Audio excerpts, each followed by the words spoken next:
कभी कभी आपको लगता है कि जो व्यक्ति आपके साथ कंपटीशन में है, जो व्यक्ति आपकी फील्ड में काम कर रहा है, वो आपका शत्रु है और वो आपको खत्म कर देना चाहता है। लेकिन यदि इसी बात को आप दूसरे तरीके से सोचने बैठेंगे तो आपको पता चलेगा ये वो लोग हैं जो आपकी गलतियां आपके सामने ला रहे हैं। कोई भी इंसान तभी सफल होता है जब वो अपनी गलतियों को सुधार कर जीवन में आगे बढ़ता है। इस पृथ्वी पर ऐसा कोई भी मनुष्य नहीं है जिससे गलती ना होती हो, लेकिन बड़ा वही बनता है जो इन गलतियों को जानता है, उसे सुधारता है और फिर आगे बढ़ता है। लेकिन कभी अकेले बैठकर देखना कि जो चीजें आप दूसरों के अंदर देख पाते हैं, क्या उन चीजों को आप अपने अंदर देख पाते हैं? जैसे आपका दोस्त कैसा इंसान है, उसकी अच्छाइयां क्या है, बुराइयां क्या है, उसे कौन सी चीजें सुधारना चाहिए और कौन सी चीजों को अपनी लाइफ से हटाना चाहिए, ये सारी चीजें आप उसके अंदर देख पा रहे हो कि यदि वो ये चीजें सुधार लेगा तो वो जीवन में आगे बढ़ जाएगा।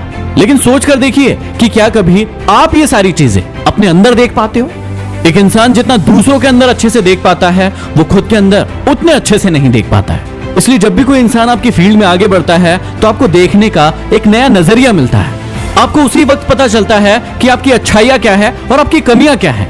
इसलिए जब भी आपको जीवन में आगे बढ़ना है तो आप अपने जीवन में एक बेहतर कॉम्पिटिटर को चुनिए, ना कि एक कमजोर को। जब भी कोई इंसान कोई गेम खेलता है तो वो अपने से कमजोर इंसान को अपने सामने चुनता है ताकि वो जीत पाए। लेकिन एक सफल इंसान अपने सामने एक ज्यादा ताकतवर इंसान को चुनता है ताकि वो खुद बहुत ज्यादा ताकतवर हो सके। आपका असली मुकाबला केवल अपने आप से है। यदि आप अपने आप को कल से बेहतर पाते हैं तो ये आपकी सबसे बड़ी जीत है। कई लोगों को लगता है कि वो दूसरों को नीचा दिखाकर और कमजोर दिखाकर खुद ताकतवर बन जाएंगे, लेकिन जीवन में हमेशा याद रखिए कि किसी का अपमान करके, किसी को नीचा दिखा के आप सिर्फ और सिर्फ अपना सम्मान खो रहे हैं। ये कड़वी सच्चाई है कि दुनिया एक ही जैसे दो इंसान देखना नहीं चाहती। इसलिए या तो आप उससे बेहतर कीजिए या फिर कुछ और कीजिए।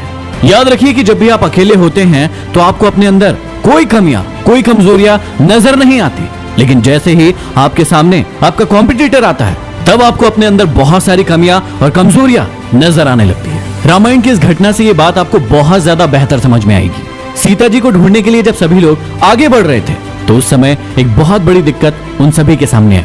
सामने था एक बहुत बड़ा समुद्र जिसे कोई भी व्यक्ति पार नहीं कर सकता था। सभी लोग बहुत परेशान थे और वापस लौटने के बारे में सोचने लगे। लेकिन तभी जामवंत जी ने हनुमान जी को उनकी शक्तियों के बारे में बताया और उनकी भूली हुई शक्तियों को याद करवाया। और जब हनुमान जी ने अपनी शक्तियों को पहचाना तो अकेले ही उड़कर समुद्र को पार कर गए। तो यदि आपकी लाइफ में भी कोई ऐसा इंसान आता है जो आपसे ज्यादा ताकतवर है, जो आपसे ज्यादा मेहनत करता है, आपसे ज्यादा स्किलफुल है, तो उससे दूर मत भागिए, उसके करीब जाइए और उसकी जितनी भी खूबियां हैं वो अपने अंदर लाने की कोशिश कीजिए। आशा करता हूं कि इस बात को आप समझेंगे और फॉलो करेंगे। अगले वीडियो में फिर मिलते हैं। Signing off.